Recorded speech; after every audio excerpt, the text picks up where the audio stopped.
You know what I never questioned for the longest time? I just assumed that in any wooden boat, the frame is what holds the whole thing together. The ribs, the keel, the skeleton, that's the structure, and the planks are basically a skin you nail over it to keep the water out. Made perfect sense to me. Then about 8 years ago, I got to walk through a reconstruction of a Viking ship at a maritime museum in Roskilde, Denmark. And the guide said something that stopped me cold. He said the frame on the ship was fitted after the hull was already built. The hull came first. The planks were the structure. The frame was just along for the ride. I thought he was exaggerating. He wasn't. What I learned over the next few years completely changed how I think about the relationship between a frame and a shell in any wooden structure. Today, I'm going to walk you through exactly how Norse shipwrights built boats for over 1,000 years, using a method that's the opposite of what most of us assume. And stick around to the end, because I'll show you a technique for selecting naturally curved timber that these builders used for their ribs, and it's stronger than any steam bend or lamination you'll ever make. Let's get into it. What we're looking at today is a construction philosophy that dominated Northern Europe from roughly the 4th century through the 14th century, and in some boat-building communities, it never stopped. The Norse didn't just build fast ships. They built a system of thinking about wood, water, and movement that still outperforms modern assumptions in some remarkable ways. Once you understand what they were actually doing, you start to question a lot of what we take for granted about how wooden structures should work. So let me give you some context, because this didn't develop in a vacuum. The Norse lived along the coastlines of modern-day Norway, Sweden, and Denmark. Their world was defined by water, fjords, rivers, open ocean. If you couldn't build a boat, you couldn't eat, couldn't trade, couldn't travel, couldn't survive. And the waters they sailed were not gentle. The North Sea and the North Atlantic will kill you in a hurry if your vessel can't handle confused seas, cross swells, and sudden storms. They also had abundant forests, particularly oak and pine, but limited iron. Every nail, every rivet was hand-forged, so waste was not an option. Everything about their boat building reflects those constraints. Make it light, make it strong, make it flexible, and don't waste a single nail. We know what their ships looked like because several have been excavated in extraordinary condition. The Gokstad ship, buried around 879, was pulled from a clay burial mound in Norway in 1880, and it's one of the most studied wooden vessels in history. The Oseberg ship, from around 820, is even more ornate. And the Skoldelev ships, a group of 5 vessels sunk deliberately in Roskilde Fjord around 1030 to 1070, gave us everything from warships to cargo haulers to small fishing boats. Every single one of them was built the same fundamental way: shell first, frame second, and that sequence is everything. Now let's talk about how they chose and prepared their wood, because this is where the genius starts. Norse shipwrights did not saw their planks, they rived them. Riving means splitting the log along its natural grain using wedges and mallets. They'd take a straight, grained oak log, typically around 16 to 20 inches in diameter, and split it radially, like slicing a pie from the center outward.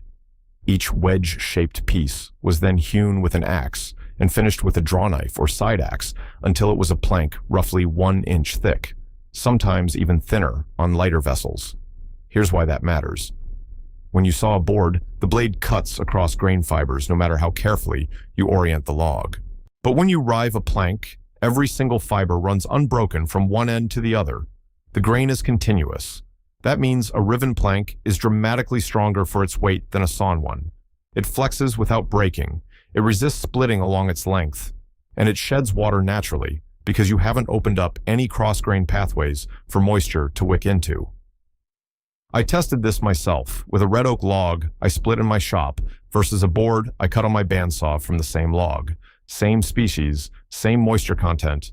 The riven piece flexed almost twice as far before it started to crack. That's not a small difference. That's a fundamental difference in how the wood behaves.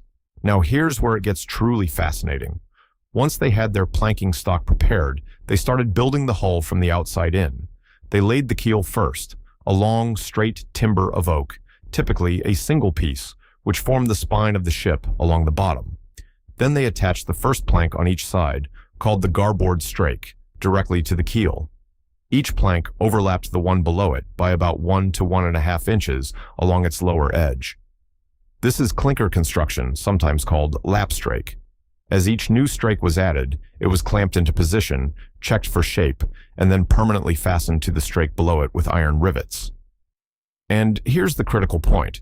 There was no frame inside the boat while this was happening, no mold, no jig. The shipwright was building a three-dimensional curved shell freehand, plank by plank, shaping the hull entirely by eye, and by the way, each plank naturally wanted to bend. The skill involved in this is almost impossible to overstate. By the time the shell was 6 or 7 strakes high on each side, it was a complete, self-supporting structure. You could pick it up, you could push on it, and it would flex and spring back. The hull existed, fully shaped, before a single rib was ever fitted inside it.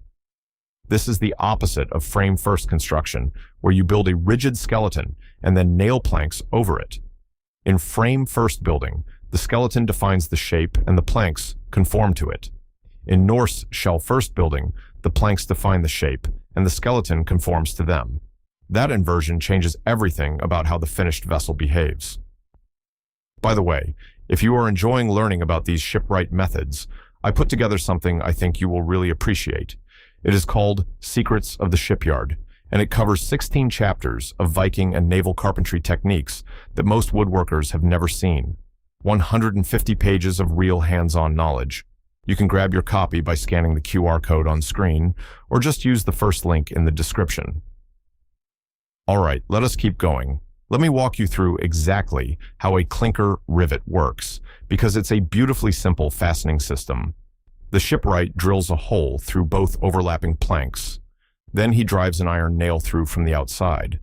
The nail has a square shank, typically about 3/16 of an inch across, and a flat round head on the outside, about 5/8 of an inch in diameter. On the inside of the hull, a helper places a small iron plate over the point of the nail. This plate is called a rove. It's a washer, basically, with a hole punched in the center, just slightly smaller than the nail shank. The rove is driven down tight onto the nail, and then the protruding point of the nail is cut off close and peened over with a hammer, mushrooming the tip over the rove so it can never pull back through. What you end up with is a fastener that clamps the two planks together with the overlap under constant compression. It's watertight under pressure, but, and this is the key, it's not rigid. There's just enough play in each individual rivet that the planks can move microscopically relative to each other. Multiply that across hundreds of rivets along the length of a hull, and you get a structure that can twist and flex as a unit without any single joint being forced to absorb all the movement. Compare that to a screw or a bolt, which locks two pieces together rigidly.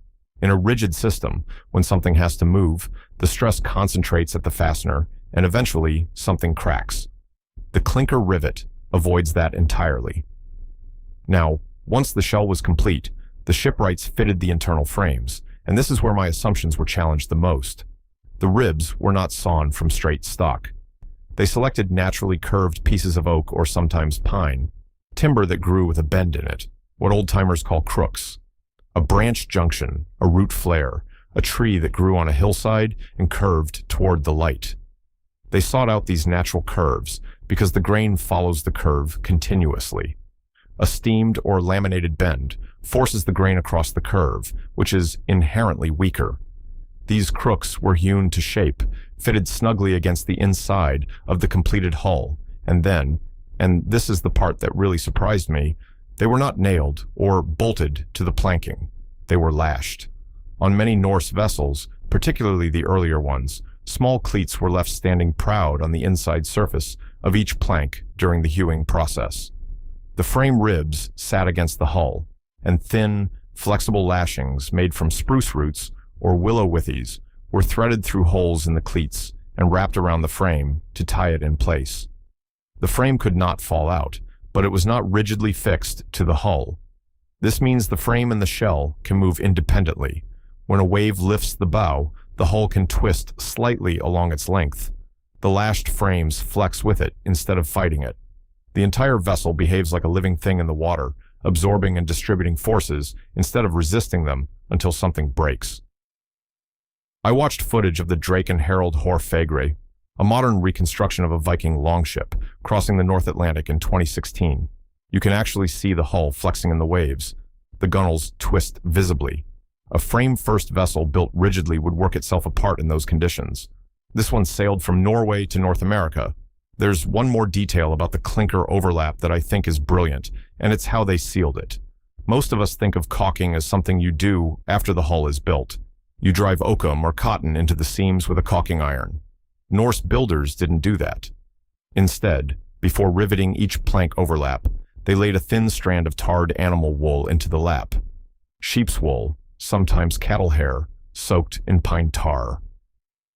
When the rivet was driven and peened, the overlap compressed this tarred wool into a tight, waterproof gasket. Here's the elegant part. The deeper the boat sits in the water, the more pressure pushes inward on the hull, and the tighter the overlapping planks compress together. The caulking gets squeezed harder the more you need it to work. It's a self-sealing system, and because the wool is flexible and saturated with tar, it can accommodate the constant micro-movement of the clinker joints without cracking or working loose the way rigid caulking compounds eventually do. So let me bring this full circle. In a Norse ship, the keel provides the longitudinal backbone. The overlapping riveted planks form the actual structure. They define the shape, carry the loads, and create a watertight shell that is strong precisely because it is thin and flexible. And the internal frames? They stiffen the shell. They give you something to attach the deck beams and thwarts to, and they help transmit the forces from the rigging and cargo into the hull. But they do not hold the boat together. The skin is the ship. The part you assumed was structural is secondary. The part you assumed was just a covering is everything. Let me share some patterns I've noticed over the years, things I used to do myself that this tradition handles completely differently. The first pattern is defaulting to rigid fastening. Most of us reach for screws and bolts because we want things tight and immovable. But the Norse understood that in a dynamic environment, rigidity is a weakness. Allowing controlled movement at every joint means no single joint ever has to absorb catastrophic stress. The second pattern is sawing everything. I ran every board through my table saw for decades without ever considering that I was cutting through fibers that riving would have left intact. You don't need to rive every piece of stock you use, but understanding why grain continuity matters will change how you orient and select your lumber. The third pattern is building the skeleton first and fitting the skin to it. We do this with cabinets, with boats, with timber frames. But the Norse showed that building the enclosure first and fitting the structure inside it can produce a result that's lighter, stronger, and more adaptable. The fourth pattern is overbuilding thickness for strength. My instinct was always to make things thicker when I wanted them stronger. But a 1-inch clinker hull crossed the North Atlantic. Flexibility and grain continuity gave it more strength than thickness alone ever could. The fifth pattern is treating wood movement as a problem to solve rather than a force to design for.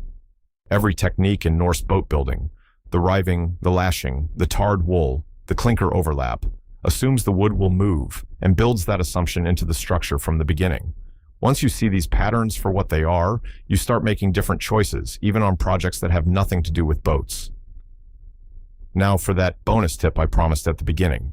This is about selecting natural crooks, the way Norse builders chose their frame stock, and you can use this for any project where you need a strong, curved piece. Go to your local sawmill or your own woodlot and look for branch junctions where a limb meets the trunk at roughly the angle you need. The key is to check that the grain flows continuously through the curve. Run your finger along the bark. If the bark grain sweeps smoothly around the bend without interruption, the wood grain underneath does the same. Cut your blank so the curve is centered in the piece, with at least 2 inches of straight grain on each side of the apex. When you shape it down, keep checking the grain direction on the faces. If you see grain running out to the surface, you've gone too far. I started selecting crooks this way about 5 years ago for chair legs and bracket supports, and the strength difference over a steam bent or laminated curve is remarkable. The wood doesn't want to spring back. It doesn't have internal stress fighting itself. It grew that way. It wants to be that shape. And that's the quietest, most practical lesson the Norse shipwrights ever taught me. Stop fighting the wood and start finding the piece that already wants to be what you need. Now, if this kind of traditional shipwright knowledge is something you want to keep learning from, I have written a guide called Secrets of the Shipyard. It covers 16 chapters of Viking and naval carpentry techniques that have been perfected over centuries, the kind of stuff you will not find in most modern woodworking books. Scan the QR code right now, or check the first link below. All right, let us continue. Thanks for sticking with me through all of that. The next time you look at a wooden boat, or honestly any wooden structure, ask yourself, what's actually holding this together? The answer might not be what you think.